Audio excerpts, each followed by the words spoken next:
जय हिंद बच्चों। मैं प्रकाश सैनी आपका मैथ अड्डा 16 पे स्वागत करता हूं। बच्चों आज हम कक्षा 10 की प्रश्नावली 2.2 के बारे में अध्ययन करेंगे। तो बच्चों प्रश्नावली को स्टार्ट करने से पहले सभी बच्चों से निवेदन है कि आप मैथ अड्डा 16 के चैनल को सभी बच्चे सब्सक्राइब कर लेंगे, शेयर करेंगे, लाइक करेंगे, कमेंट करेंगे। जो बेल आइकन वाला घंटा है उसे अवश्य प्रेस कर लेना बच्चों, ताकि आने वाला नोटिफिकेशन सबसे पहले बच्चों आप प्राप्त कर सके और क्लास का आनंद उठा सके। तो चलो बच्चों अब क्वेश्चन को स्टार्ट करते हैं। तो देखिए उदाहरण नंबर 2, उदाहरण नंबर 1 जो पहली प्रश्नावली है 2.1 में वो है, या उदाहरण नंबर चलेगा 2। तो बच्चों इस प्रश्नावली में क्या है कि आपको बिल्कुल आसानी से शॉर्ट तरीके से हम इस प्रश्नावली को पढ़ेंगे। पहले मैंने आपको पिछले वीडियो में बताया था कि इसमें जो शून्य निकालते हैं तो उनका किन किन सूत्रों का हम प्रयोग करेंगे। तो मैंने आपको बताया था शून्य निकालने के लिए अब आपको दिया गया कि द्विघात बहुपद x square plus 7x plus 10 के शून्य ज्ञात कीजिए। शून्य का मतलब है कि यहाँ x का मान ज्ञात करना है। क्या करना है? x का मान ज्ञात करना है और शून्य को तथा गुणांकों के बीच की संबंध की सत्यता की भी जांच करनी है। क्या करनी है? हमें सत्यता की जांच करनी है। सत्यता की जांच करने के लिए मैंने आपको सूत्र लिखा दिए थे कल वाले वीडियो में, तो जो आपने अच्छे से याद होंगे, आपको आपने देखा होगा। अगर फिर भी आपको दिक्कत आ रही है, याद नहीं हुई तो कोई दिक्कत नहीं, इसमें फिर से लिख लेंगे उन्हें। ठीक है, तो यहां देखिए आप सबसे पहले हम क्या करेंगे, इसके शून्य निकालेंगे। क्या बहुपद है हमारे पास? x square plus 7x plus 10 बराबर लिखेंगे 0। पहले इससे क्या निकालेंगे? शून्य निकालेंगे। तो शून्य निकालना आपको मैंने पहले सिखा दिया था, फिर भी अगर किसी बच्चों को नहीं आता तो फिर से देखिए, हम 0 से सीखेंगे शून्य निकालना। ठीक है, देखो x के गुणांक में क्या कुछ नहीं, 1 है।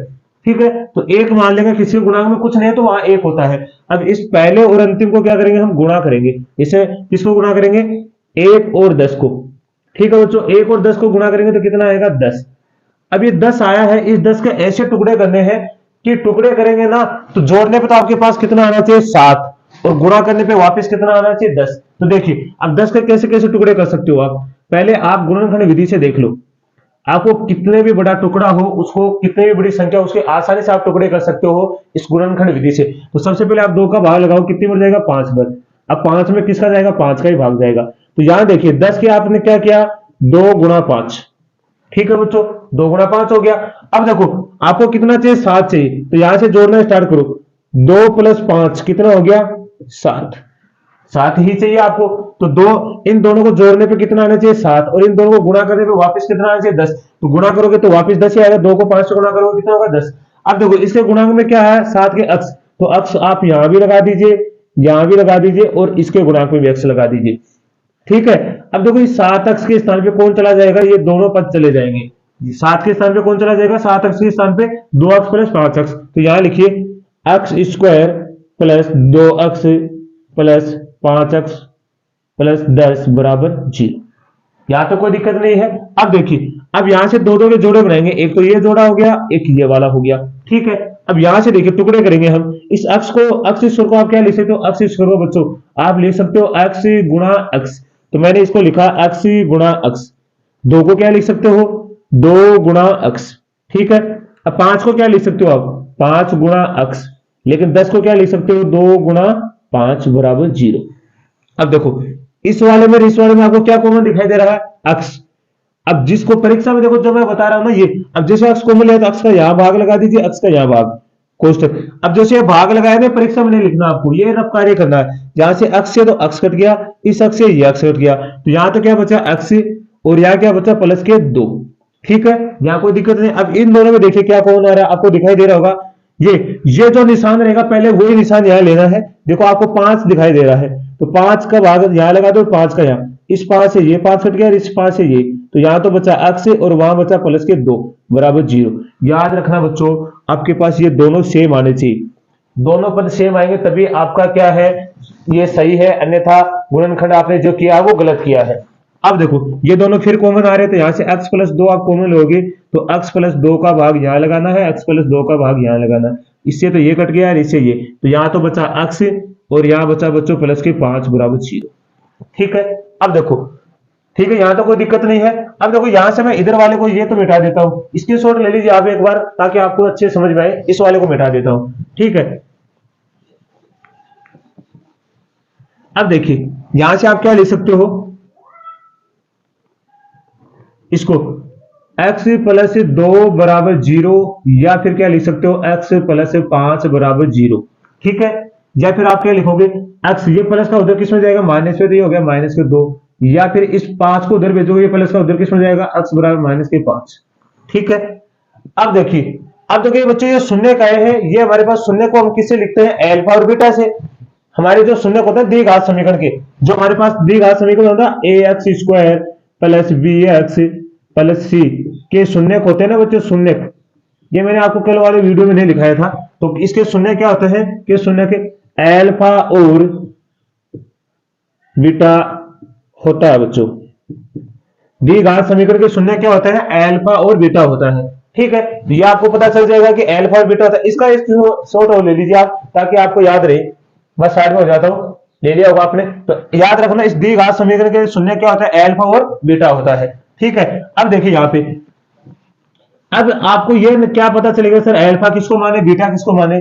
बच्चों, अल्फा का मान वो होगा जो सबसे बड़ा होगा, क्या होगा, सबसे बड़ा मान क्या होगा, अल्फा का, और सबसे छोटा मान क्या होगा, बीटा का। तो यहां से देखिए आपके पास अल्फा का मान कितना आ गया, -2, क्योंकि बड़ा होता है ये, और बीटा का मान कितना है, -5। क्योंकि बच्चों यहां देखो, अल्फा जो माइनस का जो सबसे छोटी संख्या होती है वो सबसे बड़ी होती है, और जो माइनस की सबसे बड़ी होती है वो सबसे छोटी संख्या होती है, आप ये जानते हो। ठीक है, तो यहां से आपके अल्फा और बीटा का मान आ गया।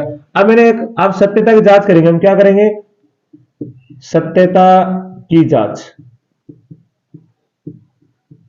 ठीक है, अब जांच देखिए सत्यता की बच्चों, सत्यता के साथ जांच पूछी, देखिए पूछी ना, सत्यता की जांच कीजिए। यहां पे देखो आपके पास क्या है, सबसे पहले आपको मैंने लिखाया था फिर शून्य को का योगफल, शून्य को का योगफल आपको मैंने लिखाया था माइनस एक्स का गुणांक, क्या लिखाया था, एक्स का गुणांक बटे में एक्स स्क्वायर का गुणांक। याद आपको मैंने लिखाया था, पिछले वीडियो में आपने देखा होगा। याद रखना बच्चों, YouTube पे, पूरे YouTube पे आपको ऐसी क्लास नहीं मिलेगी कि आपको एक एक टुकड़ा तोड़ तोड़ के समझाया जाएगा, बिल्कुल नहीं समझाया जाएगा। एकमात्र आपको मैथ अड्डा सिस्टम पे मिलेगी ये वाली की क्लास, आपको एक एक बात आपको अच्छे से समझाई जाएगी। ठीक है, अब देखिए यहाँ पे माइनस, तो ऐसा कैसे रहेगा, अक्स का गुणांक क्या है, यहाँ पे देखिए बच्चों, अक्स का गुणांक क्या है, यहाँ पे देखिए, इस अक्स का गुणांक कितना, 7, तो ये आ गया 7, तो माइनस के 7। अक्ष स्थिर का गुणांक क्या है, यहाँ देखिए, अक्ष स्थिर का गुणांक कितना है, 1। ठीक है, शून्य को का योगफल, शून्य कौन से हमारे पास, यही तो है, अल्फा और बीटा क्या हमारे पास शून्य है, तो इनका योगफल, तो -2 प्लस -5। योगफल का मतलब क्या होता है, जोड़ होता है, तो योगफल का मतलब मैंने जोड़ लगा दिया, इन दोनों को जोड़ दिया। देखो -2 प्लस माइनस क्या होता है बच्चों, प्लस और माइनस को गुणा, देखो कोष्टक के बाहर यहाँ गुणा का निशान होता है, प्लस को माइनस से गुणा करोगे तो आएगा -5 बराबर -7 में 1 का भाग लगाओ तो कितना आएगा, -7। -2 और -5 कितने होंगे, -7 बराबर -7। क्या दोनों पक्ष बराबर आ गए क्या, तो पहली सत्यता की जांच तो ये वाली होगी। दूसरी एक, इसमें दूसरा क्या है हमारे पास, शून्य को का गुणनफल, शून्य को का गुणनफल, गुणनफल, तो ये क्या होता है बच्चों, आश्चर्य पद बटे में एक्स स्क्वायर का गुणांक। तो देख लीजिए, अब क्या बोला, शून्य को गुणनफल, तो शून्य कौन से, -2 -5 का गुणनफल। अचर पद हमारे पास कितना, देखो अचर पद ये रहा 10, और एक्स स्क्वायर का गुणांक कितना, 1। -2 को -5 से गुणा करोगे तो माइनस माइनस को गुणा करोगे तो प्लस होता है, तो ये हो गया 10। इधर 10 में 1 का भाग लगाओ तो कितना आएगा, 10, तो ये आ गया 10 बराबर 10, दोनों दोनों पक्ष बराबर आगे के, ये हमारी सत्यता की जांच है। अब हमारा उत्तर आप बता सकते हो एकदम सही है, अगर सही नहीं होता हमारे शून्य, तो ये दोनों साइड क्या नहीं आती, बराबर नहीं आती, तो यही सत्यता की जांच थी। तो स्क्रीनशॉट लीजिए, फिर इसका अगला उदाहरण करते हैं।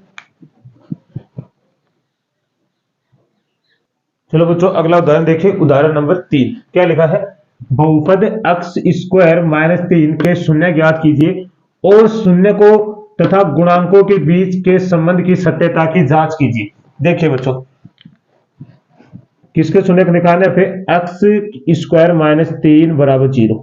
बच्चों अब देखना, आपको जैसे आपके YouTube पे आपको सीधा ही बताया गया कि इसको निकालना कैसे, आपको YouTube पे सीधा तरीका बताया गया इस क्वेश्चन का। मैं आपको दोनों तरीके बताऊंगा कि YouTube पे कैसे बता रखा है और वैसे ये होता कैसे है। देखिए, इस -3 को उधर भेजिए तो ये किस में चला जाएगा, प्लस में। आपको YouTube पे देखो कैसे बता रखा है, स्क्वायर को हम बराबर उधर भेजेंगे तो ये जाएगा रूट में, तो जाएगा एक्स बराबर +- √3। आपको YouTube पे सिर्फ ऐसे बता रखा है, लेकिन आपसे कोई पूछे कि सर ये आया कैसे है, आपसे कोई पूछ ले कि बताओ बच्चों ये कैसे आया है, तो आप कैसे बता पाओगे, क्योंकि आपको तो YouTube पे और स्कूल में ऐसे ही समझाया गया कि ये इस तरह आता है। ठीक है, आप इसको ऐसे लिख दो ना, एक्स बराबर माइनस के रूट 3 या फिर प्लस के रूट 3। आपको सिर्फ ऐसे समझा गया, ये सही तो है, गलत नहीं है ये, लेकिन ये आया कैसे है ये तो पता ही नहीं आपको। देखो ये मैं समझाता हूं कैसे आया। एक्स स्क्वायर माइनस 3 बराबर 0। बच्चों एक बात ध्यान से देखिए, ये है 3, इस 3 को आप क्या लिख सकते हो, रूट 3 गुणा रूट 3 लिख सकते हो क्या, क्योंकि आप जानते हो कि रूट 3 को गुणा करोगे रूट 3 से तो कितना आता है, 3 ही आता है। मतलब किसी भी रूट की संख्या को सेम रूट की संख्या से गुणा करोगे तो उस रूट के अंदर होने वाली संख्या ही हमें क्या होगी, प्राप्त होगी। तो इसका मतलब आप इस 3 को क्या लिख सकते हो, या फिर इसको क्या लिख सकते हो, रूट 3 का होल स्क्वायर, ऐसे भी तो लिख सकते हो। इसका मतलब स्क्वायर से रूट कैंसिल हो जाता है, तभी हमारे पास कितना प्राप्त होता है, 3। तो इसके बाद इस 3 के स्थान क्या लिख सकते हो, रूट 3 का होल स्क्वायर। तो आप लिख सकते हो रूट 3 का होल स्क्वायर बराबर 0। बिल्कुल लिख सकते हो, नहीं लिख सकते हो। ठीक है, अब देखो एक आपको सूत्र याद होगा, आप जानते ये होता है ए स्क्वायर माइनस बी स्क्वायर बराबर ए माइनस बी ए प्लस बी। मैंने क्या लिखा, चूंकि ए स्क्वायर माइनस बी स्क्वायर बराबर होता है ए माइनस बी ए प्लस बी। ठीक है, स्क्रीनशॉट लीजिए यहां तक।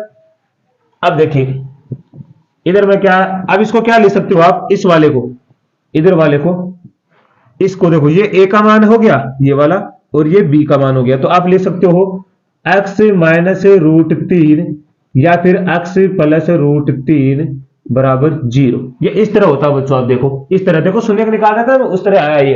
अब आप इसको ले सकते हो या एक्स माइनस रूट 3 या फिर क्या हो सकता है एक्स प्लस रूट 3 बराबर 0। ठीक है, अब यहां से क्या लिखोगे, या तो ये 0 हो गया ना, तो या तो देखो इसको उधर भेजोगे क्या आएगा, एक्स बराबर रूट 3, या फिर क्या आएगा, इसको प्लस का उधर जाएगा, इसमें एक्स माइनस रूट 3। ठीक है, ये आपके शून्य का आ गई, मतलब आपके पास एल्फा का मान कितना आ गया, रूट 3, और बीटा का मान कितना आ गया, माइनस रूट 3। क्योंकि वो बड़ा मान किसका होता है, एल्फा का, तो ये प्लस में है तो बड़ा मान एल्फा का होगा, माइनस में तो छोटा मान किसका होगा, बीटा का मान होगा। ठीक है, तो यहां तक कोई दिक्कत नहीं है आपको। अब हमें क्या करनी है, सत्यता की जांच करनी है बच्चों, क्या करनी है, सत्यता की जांच। अब एक बच्चों देखो दो शब्द इसमें लिखे हुए हैं, एक तो शून्यक तथा एक गुणांकों के बीच के संबंध। शून्यक तो हमारे पास ये आ गया, गुणांक कौन से हैं, गुणांक ये देखो, ये जो एक्स स्क्वायर है, ये लिखा ना एक्स स्क्वायर, ये एक्स स्क्वायर गुणांक में क्या है, इसके एक्स स्क्वायर जैसे 1 है, ये क्या कहलाते हैं, गुणांक कहलाते हैं। जो हमारे पास द्विघात समीकरण होता है ना, उनके जो गुणांक संख्या होती है उसे बोलते हैं गुणांक। क्या बोलते हैं, गुणांक। तो ये बात आपको याद रहेगी। अब देखो यहां से आपको क्या लिखना है, शून्य को का योगफल बराबर माइनस क्या लिखोगे, एक्स का गुणांक बटे में एक्स स्क्वायर का गुणांक। ठीक है, अब देखो शून्यकों का योगफल, शून्य कौन से आपके पास, root 3 plus minus root 3 minus X का गुणांक। क्या इसमें आपको एक्स का गुणांक दिखाई दे रहा है, क्या दिखाई दे रहा है, एक्स का गुणांक नहीं है, यहाँ पे एक्स का गुणांक है ही नहीं, तो एक्स का गुणांक क्या आएगा, 0 बटे में एक्स स्क्वायर गुणांक कितना है, देखो एक्स स्क्वायर का गुणांक कितना, 1। अब एक बात बताओ, 0 में 1 का भाग तो कितना आएगा, 0। यहां से देखो रूट 3 प्लस माइनस क्या हो जाएगा, माइनस के रूट 3, और इधर हो गया 0, माइनस रूट 3 प्लस के रूट 3 माइनस के रूट 3 भी क्या हो जाएंगे, 0 बराबर 0। तो आपके पहला तो सत्यता की जांच हो गई। दूसरा क्या आपके पास, शून्य को का गुणनफल क्या है, शून्य का गुणनफल क्या है, अचर पद बटे एक्स स्क्वायर का गुणांक। कोई दिक्कत है यहां तक। अब देखो शून्य का गुणनफल, शून्य कौन है हमारे पास, रूट 3 गुणा माइनस रूट 3, अचर पद कितना, देखो ये अचर पद ये वाला, ठीक है, ये कितना, माइनस के 3 बटे में एक्स का गुणा 1। अब देखो इधर बच्चों रूट 3 को रूट 3 से गुणा करोगे तो कितना आएगा, मैंने बोला था 3, और ये माइनस का है ये प्लस का, तो कितना आ जाएगा, माइनस के 3, माइनस के 3 में 1 का भाग होगा तो कितना आएगा, माइनस के 3। तो ये आपके पास क्या होगी, सत्यता की दूसरी जांच। तो ये आपका उत्तर था। तो ये आपको अच्छे से समझ में आया होगा, स्क्रीनशॉट लीजिए। फिर अगला उदाहरण करते हैं।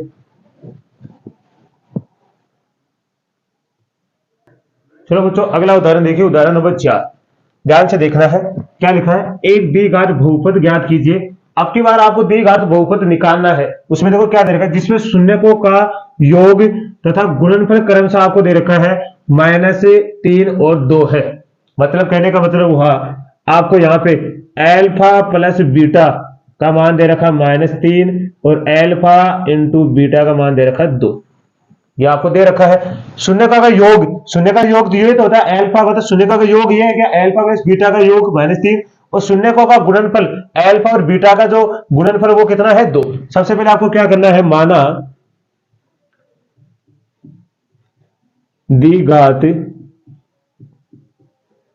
द्विघात बहुपद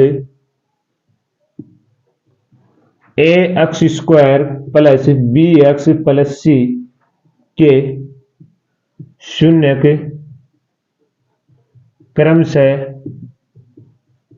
अल्फा और बीटा है। ठीक है, ये हो गया।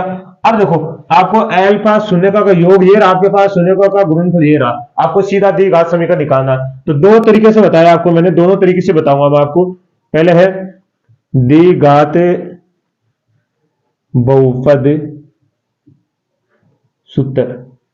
तो मैंने आपको एक सीधा लिखाया था, याद होगा आपको पिछले वीडियो में, एक्स स्क्वायर माइनस शून्यका का योग प्लस शून्यका का गुणनफल बराबर 0।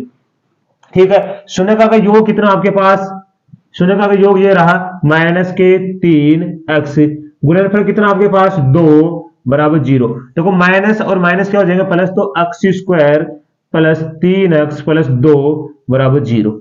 एक तो ये तरीका आपको सीधा निकालने का, टाइम बचाने का, परीक्षा में टाइम बचाने का एक तो सीधा तरीका ये वाला हो गया। एक तो सूत्र ये लिखा था, एक हमने अपने सूत्र जो सत्यता की जांच की थी उनके माध्यम से हम क्या निकाल सकते हैं, द्विघात समीकरण निकाल सकते हैं। तो देखिए पहले मैंने आपको लिखाया था शून्यकों का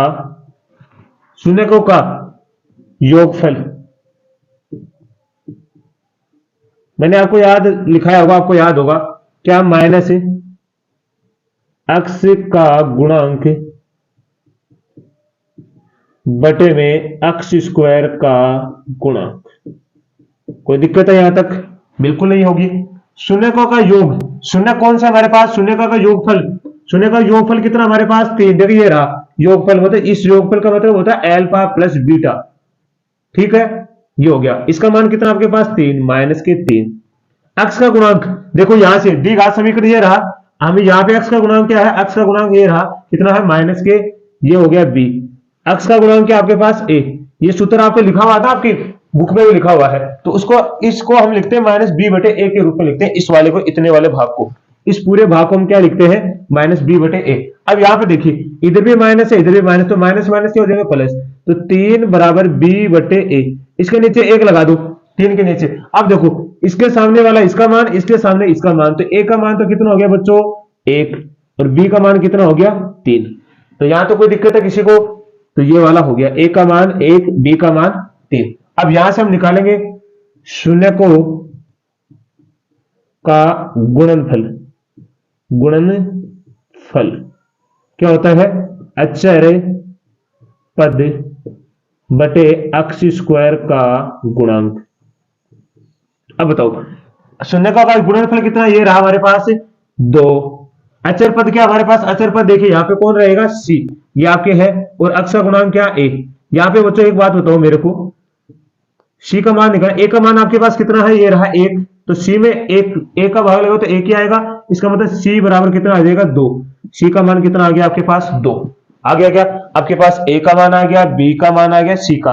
अब इसमें अंदर रख दो, द्विघात समीकरण में रख दो, आपके पास द्विघात समीकरण आ जाएगा। तो यहां देखो मैं इधर रख देता हूं, ठीक है, इधर से देखो, इधर मैं ये तीर का निशान लगाया, तो इधर देखो अक्ष का मान, a का मान कितना आपके पास, ये रहा, a का मान यहां रखो तो a x square plus b का मान आपके पास कितना है 3, तो b के स्थान पे रखो 3x। c का मान आपके पास कितना है 2, तो 2 रखो। क्या यही द्विघात समीकरण आया था भी आपको सूत्र के मत द्वारा भी, ये रहा देखो दोनों सेम है क्या, तो यही उत्तर है। तो बिल्कुल ही आसान था बच्चों, जो आपको अच्छे से समझ में आया होगा। कोई दिक्कत है तो बताइए, बिल्कुल दिक्कत नहीं होगी। अब बच्चों हमने इसके उदाहरण किए हैं जो आपको अच्छे से समझ में आए होंगे। बाकी के जो क्वेश्चन बचे हैं वो करेंगे हम अगले वीडियो में। अगर फिर भी आपको कोई दिक्कत आती है तो आप कमेंट के माध्यम से बता सकते हैं, ताकि आपकी प्रॉब्लम पहले सोल्व की जाए, फिर आगे वाला क्वेश्चन किया जाए। तो आज के लिए हम इतना ही करेंगे। तो सभी को मैथ अड्डा शिक्षण की तरफ से धन्यवाद।